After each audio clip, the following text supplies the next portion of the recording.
Hi everybody, welcome back. Thank you so much for watching this video. This is the, as you can tell from the title, my perfect palette. This is a tag. I was tagged by Amber F about 3 or 4 weeks ago, something like that, and I took a little bit of time for me to kind of narrow down my choices because I am such an eyeshadow girl. I am all about eyeshadows. Eyeshadows are definitely my favorite beauty product.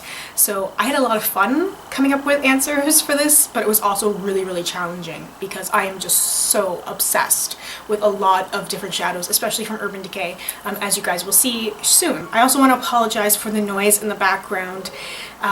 I'm trying to film during daytime hours on a Sunday, which means that there's children outside running around screaming and playing, and hey, good for them, but not so good for me because it's all I can hear inside my apartment. I'm going to do my best to try and edit that stuff out, but there's only so much that I can do about that, and I'm still trying to have really good lighting so that you can kind of see me pretty clearly and see the shadows that I'm talking about.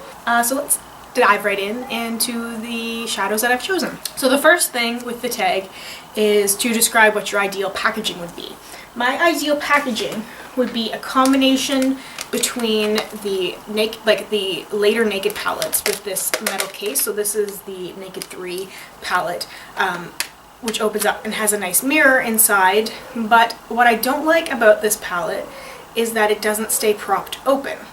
As you can see, the mirror just kind of goes like that. So I would like to have something that's this size and this kind of metal packaging, but more like the Vice palettes from Urban Decay, where you kind of press in and they open and the mirror stays up. So you have it and you don't have to worry about propping the mirror up on something like that. So the combination with the mirror that stays open, like with the Urban Decay Vice palettes, but the more compact, sleeker style of the Naked 3 would be my perfect thing. I would also kind of like something that was maybe like a dark black. I think that would look really sleek if you had something like this that was a black palette, like even a matte black, but in this metal casing. I think would look really cool. So now for the exciting part, the shadows and the shades that I've chosen. The first thing is to choose 2 favorite highlighters. I have chosen 2 from Urban Decay. One is from a new limited edition palette. This is the one that I was just showing. This is the Vice LTD from Urban Decay, which was a limited edition partnering thing with the Sephora VIB Rouge program. Like, there really wasn't a lot of these come out now, but from my understanding, a lot of these shadows did exist in previous palettes from years ago. So my choice for a highlighting shade is Roadstripe.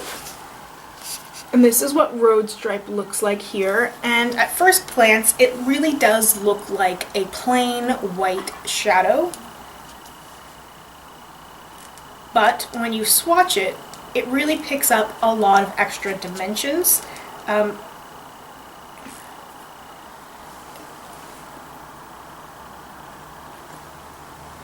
don't know if it's going to pick up very well on camera, but you can see a lot of dimension and shimmer in these. It's got a different, like, I've never seen a finish like this for a highlighter before, and when you apply it to like highlight underneath your brow bone or in the inner corner of your eye, it almost picks up some of the other shades you've been using, and it just looks insanely awesome. So this was unique for me, and I've only had this for a couple of weeks, but I've been using it a lot as a highlight when I've not been using ones that are in my Naked palette that I've been panning, because it's so different and it's so versatile. Like, you can see little hints of purple in there and some blues. It's just gorgeous. It is stunning. It's really hard to swatch it because it is a white highlighting shadow, and I am so fair that you can really only see a slight bit of the shimmer on my wrist here, but I just love it. The second highlighting shade I chose is from the Naked Basics palette. I chose Venus, which is this shade here, and what I like about Venus is that it's almost a semi-matte, because the Naked Basics palette is intended to be a matte palette, but it's got a highlighting shade. So Venus is that highlighting shade that's not totally matte, but it's not super shimmery.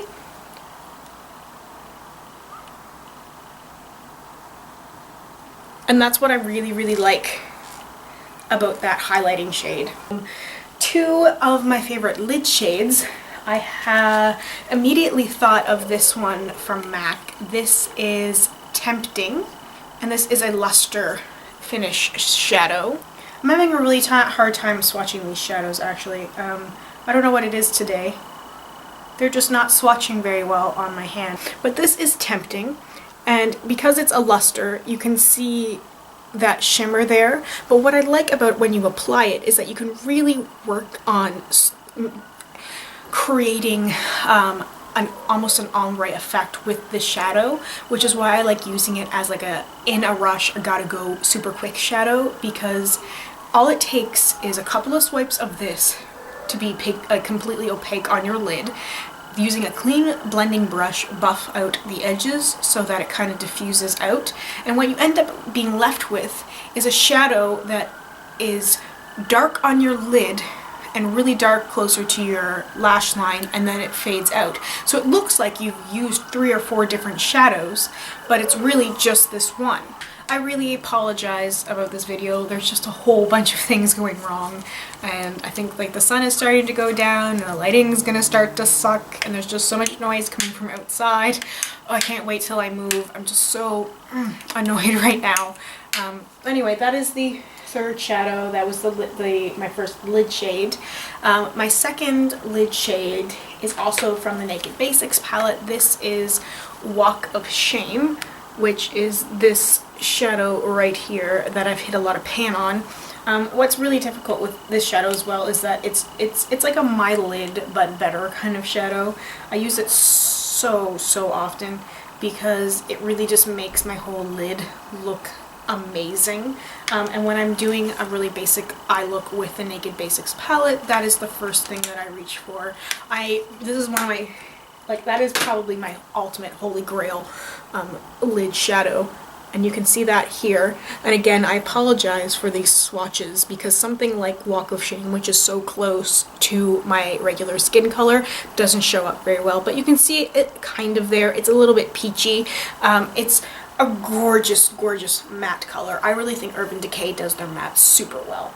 Next, I chose 2 crease shadows. So I chose another color from the Naked Basics palette. I really like the Naked Basics palette, can you tell? I chose Faint, which is the shadow that I've hit pan on here. Faint is a really beautiful matte brown color, and you can even see like what it looks like on my finger there. It is stunning, and it's super dark, but it blends out so well, especially with a fluffy crease brush. You can just diffuse it, and with something like Walk of Shame, and you use a little bit of Faint in the crease, which is here, and it looks dark, but really it can be dark, but you can blend it out so easily that it just looks stunning. It gives such a beautiful everyday look. That's why I really like the Naked Basics palette, because it can really just create something super simple, and that's why Faint is great, and definitely a really great shadow for the crease. The second color I chose for the crease is from my Stila In The Know palette, which is another matte shadow palette, and I chose this color here called Smoke. I've been using this a lot to blend out sort of the typical fall colors. So Smoke is here. It's very gray. It is matte gray, and I really like the way that Stila does their matte shadows as well. They're not as creamy as Urban Decay matte shadows are, but they are very pigmented, and they hold up super well on the lid, and this is the best matte gray shadow I have ever used. Now, I had a really hard time with outer corner shades because I don't often do outer corner shades. I find that it really gets muddy on me. I think that's partially to do with the brushes that I have. I don't have the best brushes, and when you use the wrong kind of brushes doing something like that, it's going to look messy, and it does tend to look really messy on me, which is why I don't do it very often, but I've been trying to be more careful with it and learning different techniques and what works with the brushes I have before I can kind of splurge and get better brushes that would work better for my eye shape and my hands and all the different stuff.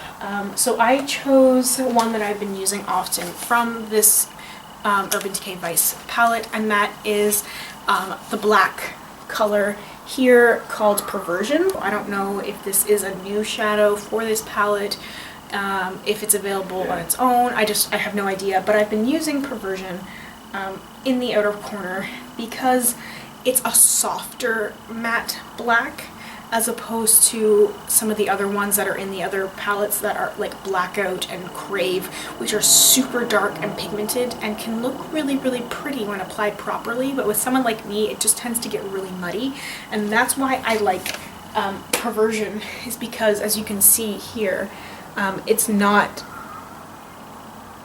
a super dark, crazy pigmented black. It's a softer black, and it blends out that much easier than having the really, really, really pigmented dark black color. So that's why I chose that color for my outer corner shade, is because it really is easy to blend out while still giving you that extra dimension to have on the outer corner, but it doesn't get as muddy as something like Blackout or Crave does for me. The other outer corner shade I chose is something that I haven't used in a while, but I used to use a lot when I was first reaching for the Naked 3. I haven't been using a lot of these shadows and palettes recently because I've been panning the Naked palette, but I thought of Blackheart, which is this unique color here because it's black with almost with black and red glitter in it. As an outer corner color, I really, really like it because it's different. It is very, very pigmented, but that shimmer gave it something a little bit extra, especially when using colors that are in the Naked 3 palette. Using this one with the red and black shimmer in it, with a light hand, looked incredible with the other shadows. It really brings out something in my eyes because my eyes are blue, so having the little bit of the red sparkles in there really made that subtle difference with my eyes, and I really like emphasizing them as much as I possibly can. Can you tell? So I was really, really pleased with this shadow, and this is one that I would definitely have to have in my perfect palette. Now, the original tag said to choose 2 bonus shades, but I'm doing what Amber F did, and I'm choosing 4 bonus shades to kind of replicate the Naked palette like she did. So my choices for my bonus shades are Stars and Rockets from MAC, which is this beautiful purple color. I'm obsessed with this purple color. I have not seen a purple better than this one. This is my second time buying this shadow. I'm crazy about it. I really like applying it wet. And this is, Stars and Rockets is a Velux Pearl shadow, and it is almost like a duochrome when you apply it wet. Like, it's really, really noticeable. You can see the purple and the blue. When you apply it dry, it really looks violet, but it does have that kind of shimmery edge to it. And this is a beautiful, beautiful purple color. I also chose another shadow from the Stila in the No palette. I chose Fire. As someone with blue eyes, you quickly learn what shadows make your eyes look bluer and which shadows do not seem to help. Fire is, as it sounds, an orangey red shadow. I love, love, love Fire. It is such a great matte orangey red shadow, and it makes blue eyes seriously pop. I also chose from Naked 2 Chopper, which is another one of those colors that is just magical for people with blue eyes, because it is sort of how it sounds, a copper color. This copper is a shimmery copper color, and it is stunning. I can't get over it every time I use this shadow, how good it makes my eyes look. So next, and the last one I chose is Half Baked, which is in the Naked palette as well as being in Naked 2. If you've been watching my Panless palette challenge, you will see that I have so that's the hardly untouched Half Baked in Naked 2. It is barely used. But it's very used in my Naked palette, and that's Half Baked there. It is the perfect gold shadow. Like, it is perfect. There is not a single flaw with Half Baked, in my opinion. So you can see here on my hand the shadows that I went with for my perfect palette tag. I really wish this was a real palette that I could go purchase, because those shades are just so perfect. I love eyeshadow so much. I just can't wait to try some more eyeshadow. If you guys have any recommendations or anything that you think that I should try based on the ones that you see that I really love here, I'd love to hear that from you guys. If you think this was a fun tag and you haven't done this, please do it and link it down below. I would really love to watch your videos. I'd also like to remind people that I have a lip product giveaway going on from one of my previous videos, or my last video actually, so I will link that down below as well, so please go and enter that. You can enter as many times as you like. It would mean a lot to me, and I really am very thankful for all of you guys who have been watching. I would really like to build my subscriber base a little bit too. I'm really hoping that people enjoy what I am doing. I do have a lot of fun doing it, but it's even more fun knowing that people are actually watching what you're doing. So I'd just like to say thank you very much. Thank you so much for watching, and I'll see you guys in the next one. Bye!